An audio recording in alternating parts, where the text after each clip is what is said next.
Welcome to Veterans Archives, where we are dedicated to preserving the stories of our nation's heroes. We hope you enjoy this story.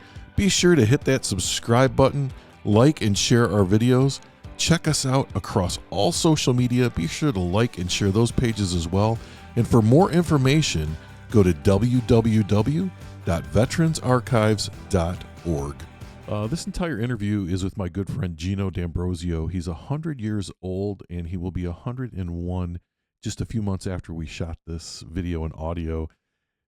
We did this at his home with his family there, and then his family also contributed some video that they had shot over the years, and it's just amazing. We were able to kind of piece everything together and put as much of his story together as we could with his memory.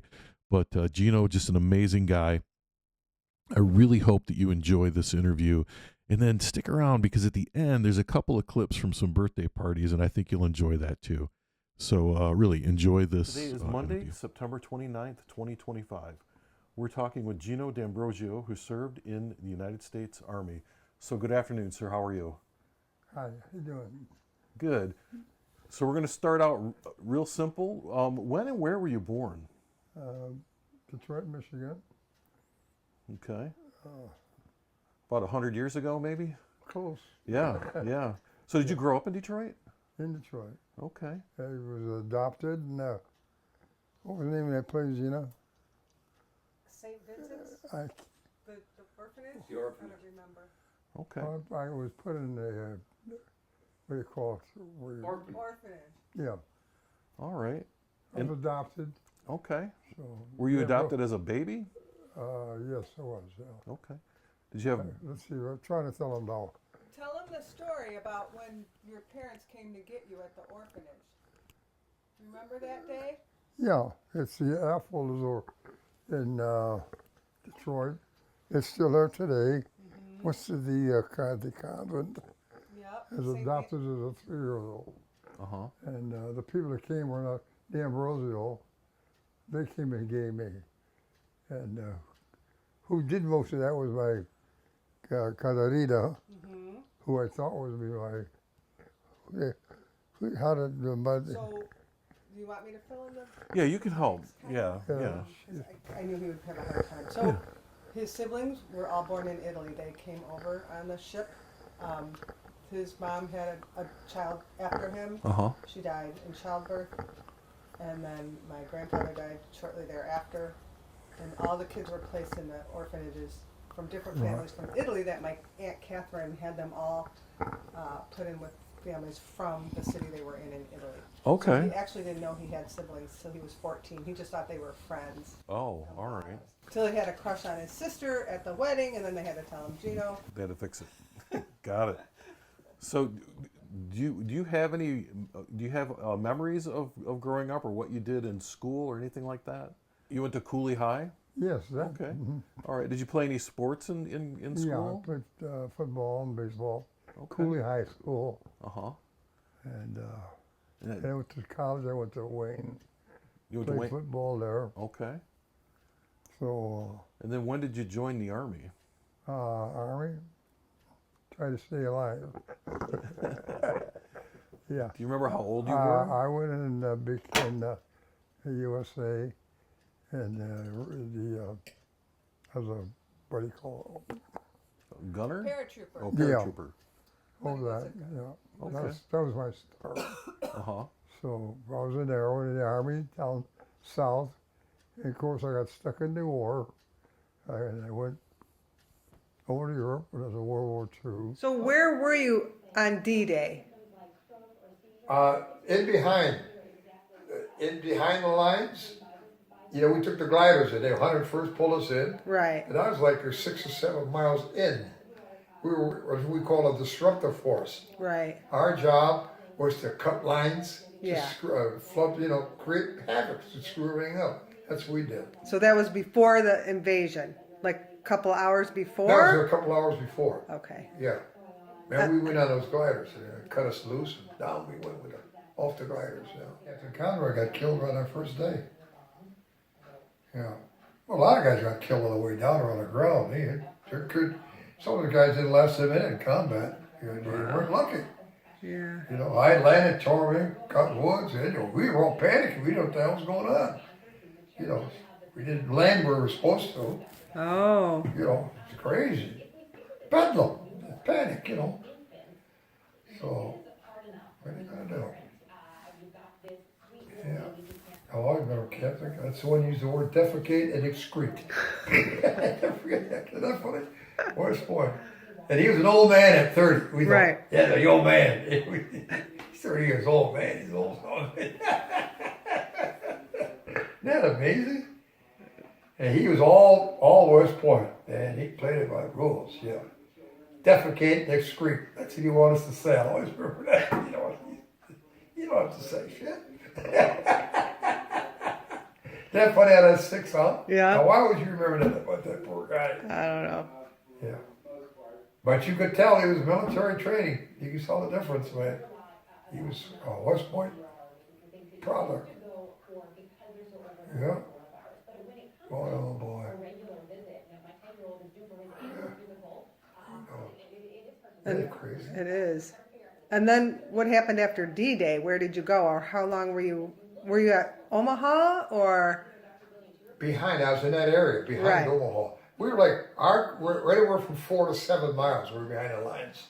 There were 3 battalions. We had 3 battalions going. You know, 501st, 422nd, those were our regiments, I should say. 422nd, 422nd, 430, 23rd. I was the 422nd regiment, yeah. It was something, yeah. Amazing. Skylights, sure, you know what the hell's going on. Panic. Oh Scary. my God! I can't imagine. I can't imagine. It's scary, yeah. Well, you can't think about it. You got to do your job and try to do what you can, and you know. Well, the one I can't get over is D-Day. I mean, the Bulge. You know, we thought we were buried. We dug our foxholes because it was so damn cold. Right. Like 2 people, like you and I were partners, buddies. Yeah. And we were down, get below the freezing line. Survived. And that morning it started, the 16th. I mean, I thought it was the end of the earth that day. They opened up biggest attack of the war. All these shot booms. What the hell was going on? Honey, it was so much artillery and noise and bombs going on. Next thing I know, boom, I'm out. It was scary. What the? It was scary. What the? You can't. I can't. I wish I could interpret that noise and that noise. I mean, they let everything go. This was the last chance to try and get back at us. Right. That morning, nobody expected it. We thought we were going to be here till springtime, weather break, we'll get our outfit going, we'll go all the way to Berlin. It never happened, man. And then I wake up and see that guy with that hat on, red hat, guy with his big black horns. I still remember him. Red Cross, German Red Cross. Yep. Yeah. And then he took you where? Into that town, Right. Prom. Prom. Okay, that's the one I want to look up. The little church, yeah. I always remember it's a little church, sleeping on a marble with straw. Germans and Americans together, like buddies. And the doctor was real nice. He said, "You'd be okay here," but he says, "When you get over there, it's a big difference." He said, especially the SS. He called it. Yeah. And that first night, they were, don't even stand up, they told you. Stand up, we got machine guns, sit. And it was so damn cold, Gina. That's what yeah. It was so cold, man. Yeah, boy, we got up, they put us in that damn train.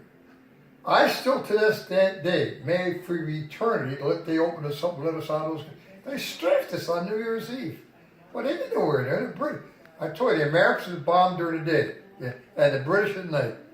And I'm British, we were there all standing like I told you, we couldn't even take a poop. Right. And the sirens went off, and it roared and roared. Next thing we know, they pulled the doors open.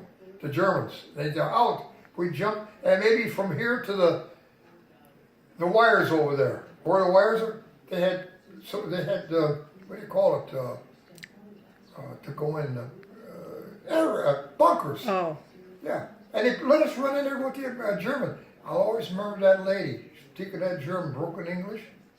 He says, "So sad, huh?" German lady, I can barely remember what she said, but Wow. then it was the raided, or sirens went off, shut the sirens down, and they brought us all up, put us back on that fucking train like that. I said, how could it be so cruel? I mean, we couldn't even sit down. That's how they jammed us in there.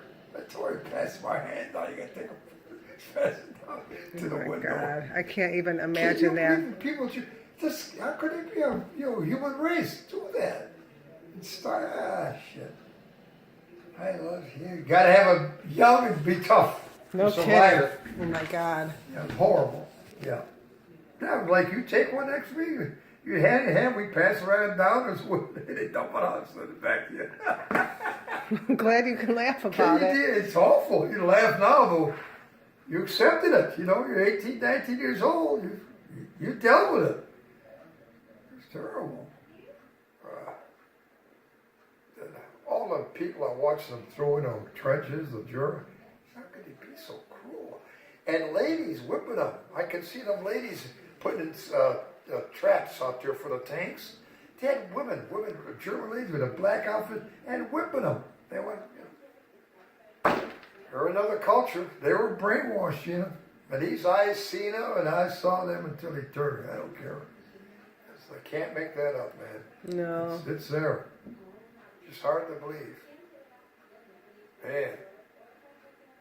But I tell you, I felt that one moment when I spent that time in Berlin, and the Russians overcame, we were waiting for the Americans to catch up, and they were marching those Germans. So I actually had a tinge of compassion for them. Yeah. Because I knew we were free, and we were going home. Look at what they're going through now. The Russians all moving them back, what they did to them, and none of them Germans going to be treated well. I mean, they end up marching them. They're taking them onto their trains and taking them back to Russia. Yeah. God forgive what they were. Huh? They were starting their agony. Poor sons of bitches. Yeah. Shit happens you can't believe, you know. You're screaming, yelling, raping going on. It's just terrible. You know. Russians were mean, man. They wanted. They made it clear you were American. They saw that in America. They treated us different. Right. Thank God. And that German, that Russian prince, he said it. He said, Sergeant, he said, well, you're seeing, they're just retaliating. You can't believe it. We welcomed them, and they burned things and looted, raped our ladies. And, you know, a lot of these guys got lost people. We're going to get revenge. It's amazing what the human being can turn into, an animal. And he can. You know. But they treated us so good, man. That panther, that eagle, and that American flag. Ah, Velikotsky! Gold! Americans, they treat all the other guys like shit, man. Yeah, they no use for it. Boy, that was something. But that little stick about that quiet morning, the April 16th. You know, we're laying on the ground and on a floor like this with straw. And hey, Vince, yeah, it's quiet. Yeah, what the hell's going on? No sound at all. Open up. Nobody. Hey, they're gone. The trucks are gone. Pretty soon about that, we hear Russian tanks coming up with soldiers. And that damn truck, there's another one. The trunk opened up in the tank. She was in the front turret. On the front, opened up was a Mongolian lady manning the damn machine gun in that tank. I'd like to remember that one. Never forget it. Velikotsky, Rutsky. Oh my God. And we had It's like a freedom. movie. Where you want to go? We're free, guys.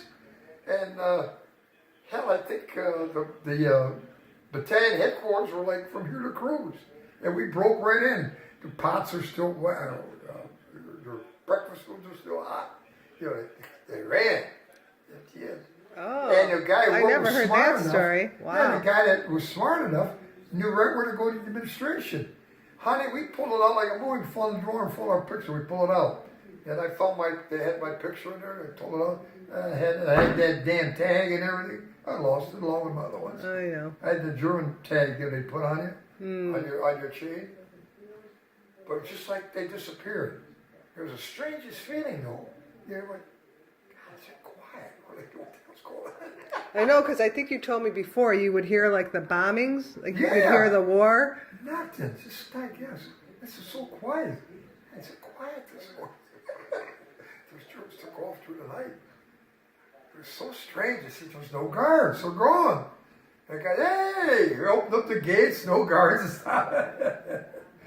And that damn tank stop, shut the motor off. That damn thing was that circle in front, and that thing popped up, and then they're Benakatsky, Rutsky. Because there was a lady, Mongolian, manning that machine gun in front, that little spot. Wow. A lady, a Mongolian on a machine gun.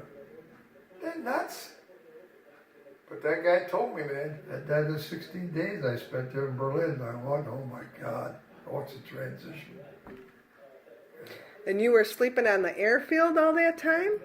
No, after we got liberated? Yeah, they got but yeah, they took us on the airfield and we slept right on the airport, out on the outside. And the weather was nice. Yeah. The weather broke. We had nice weather. Day we took off was like this. We flying right back to France. It was like a movie. You couldn't have planned it any better. Right. Yeah. But that Russian doctor was so nice. He said, Sergeant, he said, you can't believe this. You know, because I said, every couple of days we got to know each other. How could it be so cruel? He said, Sergeant, I have no idea. He said, we welcomed these guys. We had open hands. And they retaliated, they didn't accept us. They strafed us, they barred, revenge. They're taking revenge. What are you going to do? Spent all that time. But boy, it's like the whole episode of my life changed. The war stopped, the bombing was all gone. But the best thing is every day in the morning, all day long, we had commanded here. We had bombers flying all day long, bombing the ground, shit, boom, boom, boom.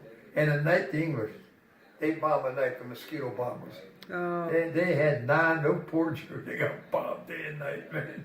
You mean that's when you were in prison you could hear you're talking? Yeah. Oh. I told you, every day when they brought in prisoners, they got shot down or something. Yeah.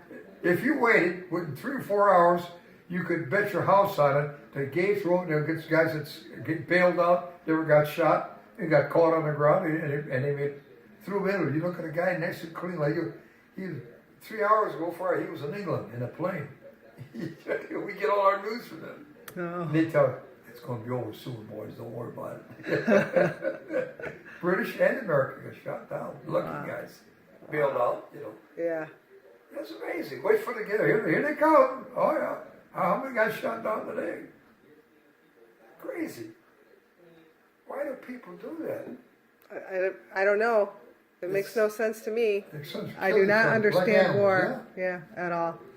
Fighting that level of hate for what? It's just crazy. For power, for money? I don't know. In the name of God? I don't know.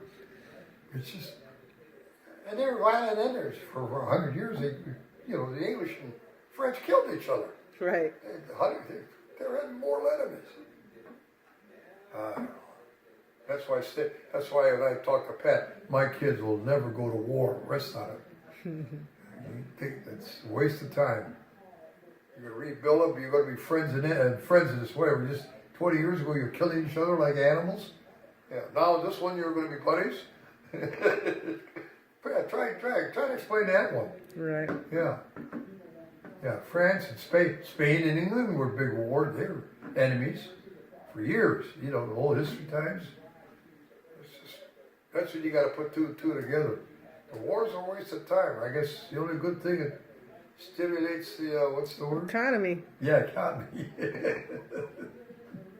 God. You look at Berlin today, those cities. Number one, we helped rebuild them. It's American money. Right. You never know there was war there. Right. Berlin is a beautiful boulevards. It's nuts. It's nuts. Yeah. Then later on, our Americans got so bad that the French started hating us because our guys they act like pigs after a while. They welcome all our guys. After that, it changes all the time. They were kissing them, hugging them, giving them, and after a while, they started hating us because of damn Americans, acting like pigs. And waiting at that airport for a week, but it happened. But the weather turned like God was on our side. All of a sudden we had food. Guys were getting sick. They're eating too fat, Oh, yeah. They warned us. Easy. Take it easy. Because, the doctor, don't eat like that. because you haven't eaten like that. Right. Yeah. So, well, I learned a lot from that. I wish I could remember that doctor, but he told it all to me. We got to be pretty good friends at that time. We talked every day, and he was a fluent Russian. When I'm leaving, these poor bastards are going, and imagine what they're going to see if they get to see it from the Russians. I actually had a tinge of sympathy. You know, sad. So why? Why are we doing this? Oh, well. Well, I'm just glad you made it home. Huh? So I'm just glad you made it home. Yeah. God, we had some exciting things. And then that first night we pulled up, all the lights on. You know, not like here. It was all blacked out. Right. We pulled up to New York, that park that night. There's no stop room in there. We unload you in the morning. And we were like from here to maybe the other side of the field, watching American car lights all on America. Stand out and think, Jesus Christ, look at that. This place is leaving. We made it home. And you stayed on the ship that night? First Were you still night, on yeah. the ship? Yeah. Next day they put us on Jersey. They washed us down. They give us some fresh outfits. They give us Army uniforms. We got out of the fatigues. Oh. They give us Army stuff. And we got on a train and went to Chicago. And we spent a night in Chicago. Yeah. People coming up looking at us, you know, yeah. And when we told our prisoners of war, they were just coming around us. Yeah, this group here were all ex-prisoners of war. Yeah. And then down even I got on that bus in there, I took a cab home. Poor, they were just so far behind. Walking the house, cranking it. What's on it? Got an American flag, Tony. He plays the Star Spangled Banner. Aww. I love that story. That was that great. Yeah. Yeah, they were so glad. They didn't know I was coming, you know. Right. Oh yeah, because they thought you were dead, or Yeah. they didn't know, or. Yeah. Well, I think they knew I was alive by then, but they knew I was coming home that day. Oh, okay. Yeah, see, I took a cab from Michigan. I took a cab from there. Yeah. I pulled up in front. Ah. Okay, cranked that thing. They had the flag there for good. This is before the metal shit started with them. Yeah. You know. But That's for a time though, didn't your family think you were? They didn't know if you were dead or alive for a while. She said prison assumed missing in action. Yeah. Then they thought that assumed killed in action. Yeah. Then they changed back. They prisoner of war. Yeah. So they knew I was going. They didn't know when. Right. You know, the morning I showed, they didn't expect me. I walked on them unannounced. You know, I had to train from Chicago to here, Texas to Chicago. I mean, from Chicago to Detroit. I took a cab right in front of my house, opened the door. One of them said, but he saw me. They screamed, man. He screamed. He went cranks that thing. That camera. Can't believe that's true. I can't believe he did that to me. That's so sweet. I guess bad as it was, you know, like having their own son. Yeah. You know, to me, I was their son. You know. Yeah. Oh well, they showed me the things they had in the paper, missing in action, and all that. Oh Yeah. God, I wish we had that stuff. Yeah. Well, what about you know what story I love? The one about they wanted to recruit you because you could speak Italian or something. Oh What's yeah, when that I took story? Gina, talk about a major choice. I was an acting sergeant then. That's why I tried not to brag, but I was so damn good that they made me, and it was overpaid. Sergeant D'Ambrosio report to battalion headquarters. I take over, go to battalion. He came from Washington. You know, he saw with the SSS, whatever you call it. Yeah. So I want to give you says you speak and write a tag, could you take this for me? And I did fill it all out, and looked it back. I said, qualified, sergeant. Going to ask you right now, sense of doing something beyond your duty, special, what's that? Well, based on what I see here, you think you could pass through the tag? You know, we dropped in behind the lines, and all that. Oh, what do you mean? He said, well, based on this, you should really like drop you in Italy behind the lines, you're dropping as a civilian. You know, of course, you know what the deal is there. You get caught, you get executed. Right. But you know what stopped it, Gina? I says, well, I hadn't had my furlough yet. I said, "Can you get my week? Can I go home and see my mom and dad?" If you accept, you got to come with me now, right to Washington. 2 months training, and then after that, you'll be in jail somewhere. See, I can't leave. You leave here with me. You got to come with me. You commit. You're training. Who knows what happens at that? You'll be a spy, actually. Right. So, no, I can't go for that. So, Captain, I got to put that down. I got to go home. And that's how it happened. I can't believe they let you say no. Thank God they did. Well, that's an option. The consequence. You get caught, you're going to get executed. Yeah. Being a spy. Yeah.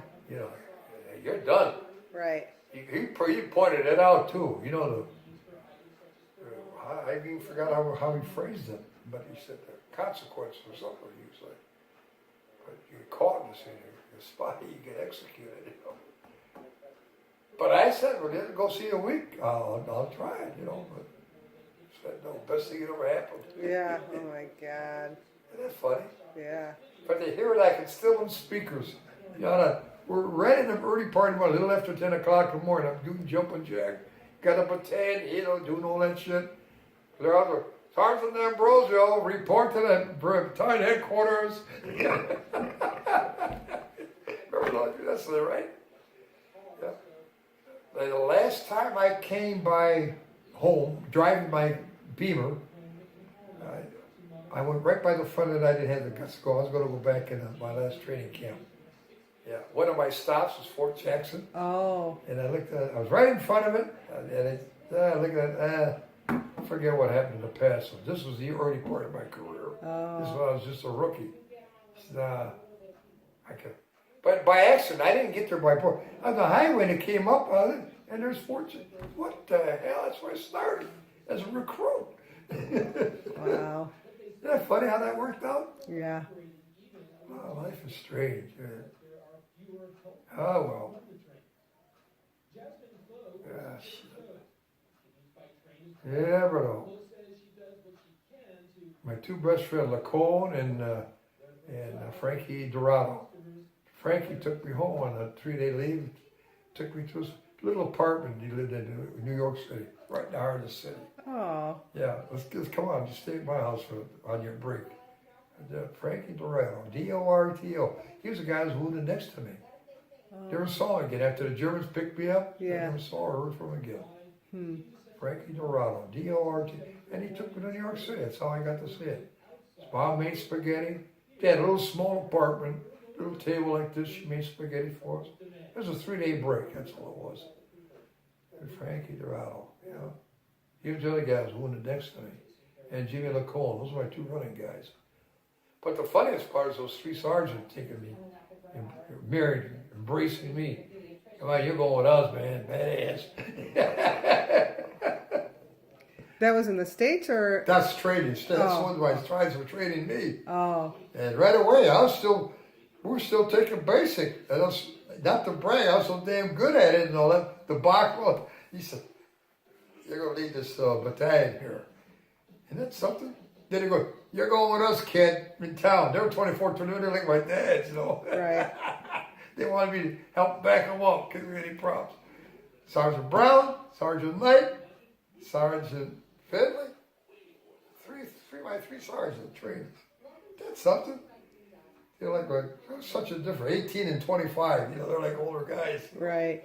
But then I thought that was really pretty damn good. Yeah. I earned my stripes, man. I tell you, Dad was a badass, man. I punched those guys on the Saturday.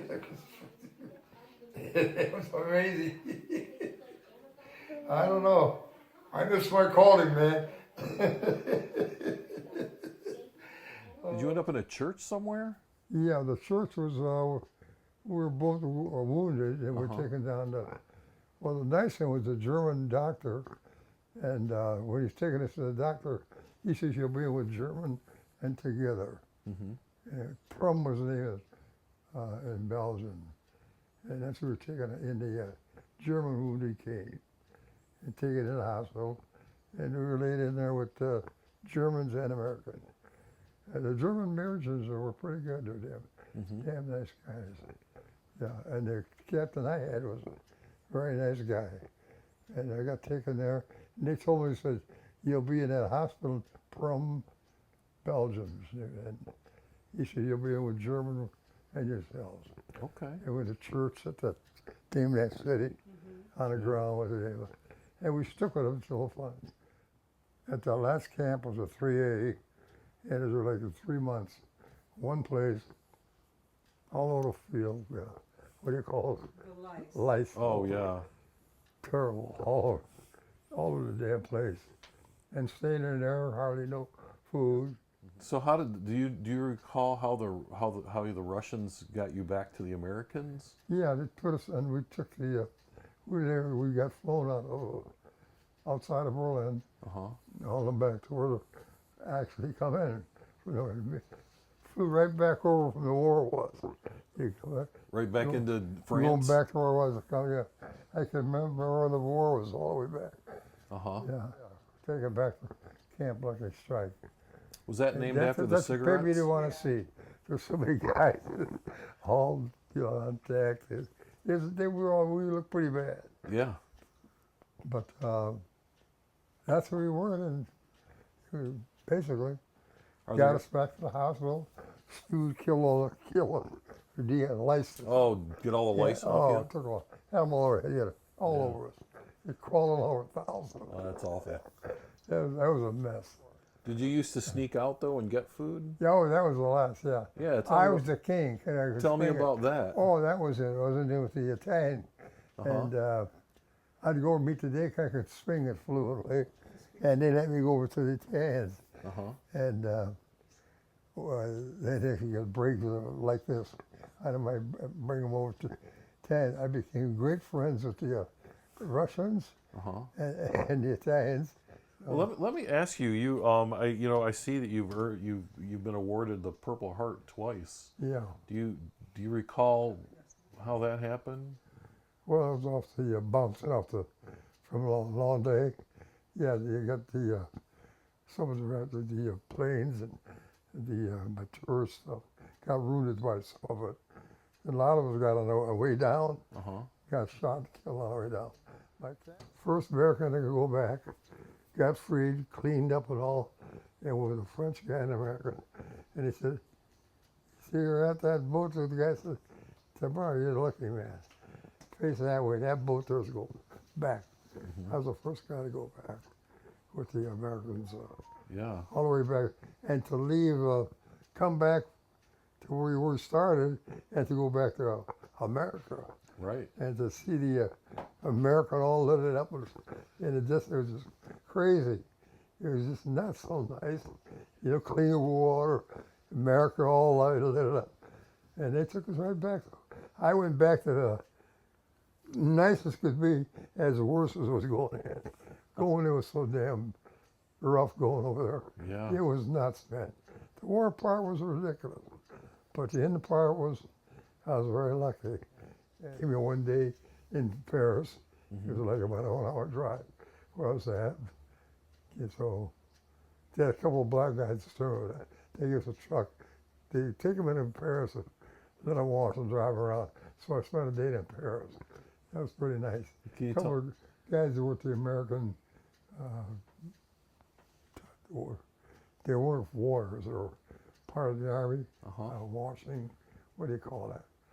Clothes they'd be gone, washing, in the queen. They're all dressed up nice, but they're in the front. Civilians? Yeah, to tell where we're taking you and where you go. So I spent a day, and I always tell her this day, because I was in Paris that day. I don't know what the hell I looked at. There was one of them girl in a corner, sat, she's talking to look at it. And I kept wondering, I wonder if she's a hooker or a real girl. I learned from that girl in France. She looked at us, she smiled on it. But it's not the same in real war when you're there. But being free and seeing the France, it's not pretty. A lot of good things, a lot of bad things. Yeah, just, it is what it is. So I just want to ask you one more question Sure. Before we wrap up the interview, and that is, for people who listen to this story and watch this, years from now, is there some sort of message you'd like to leave for people, or some sort of advice that you'd like them to take from you?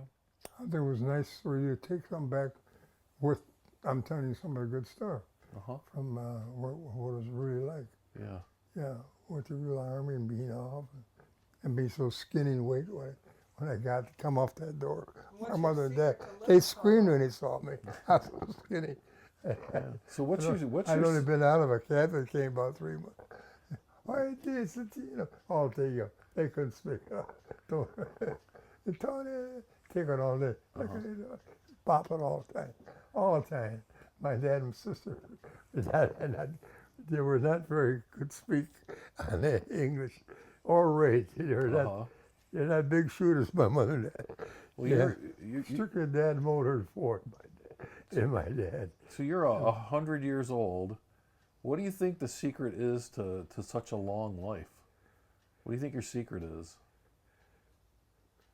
Be nice to the people. I mean, be nice to the people, yeah. I thought, and get along with their neighbor, your companion. Yeah, be good to those people. And if you're good, they're good to you. I can't believe that guy put me on that plane. I mean, going home. Yeah. That Frenchman, first truck from where like our train had, boom, the light was one and going back. First one, I got it today. I was the first guy on. Sounds of D'Ambrosio? Yes, was. You're the first guy to go that place facing that bag. That was kind of funny. I'd like to thank you for taking this afternoon and talking with me. Thank you so much. I appreciate telling you. Come on, give us some words of Not too wisdom. many guys get to this level, you know that. Nope. Yeah. 96? That's pretty good, man. You're 98. 98? Yeah. You see how good you are? Add 2. Is it Damn, 98? you're 98, Speed. Oh my God. Yeah. Well, good for you. Really? I Yeah. had myself 96. Oh boy. You're always shaving a couple years off all your life. You're not fooling us anymore. That's Yeah. right. 98. Gina's still 32. I'm 35. I was I'm giving myself 35. credit only for 96. Hmm. You only thought you were 96? Yep. Yeah, I was telling everybody I was 96. We did the math yesterday. What year were you born? The bind is slipping. What year were you born? 1924. November Excellent. 18th. There you go. You want to intend it? Who was president? Ein Axel, ein 90 Schweinswatzer. Fehlswatzer. That's German. How much was gas? You what? How much was gas? Free. They paid you.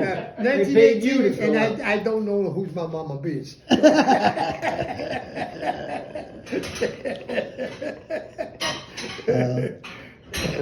Very good, Speed. Thanks for calling. I appreciate it. I got just my kids here, and with their husbands or wives, and that's it. What about 12 of us? But that's it. At least we're having a little party. Oh, and thanks for calling. Yeah, we're gonna try and make 100. If I make 100, we're gonna have a party. Okay? If I 100, we're gonna have a party. I mean next year. Going to Vegas. He's 99. I'm 99 right now, guys. You say it real fast, and in German it's an Einhuntig. That's in German. Ich stehe mit einem Einhuntig. Deutschland Pritzenel. Versteht? Okay. Thanks, you guys. We're looking forward to see. Yeah, we'll see them. And thanks, and everybody else that I Thank you missed. for watching Veterans Archives. We hope you enjoyed this veteran story. Please be sure to hit that subscribe button, like and share our videos, as well as checking us out on social media. We're on Facebook and TikTok, LinkedIn, X, and Instagram. Be sure to check out those pages, share, and like. And for more information about what we do, go to www.veteransarchives.org.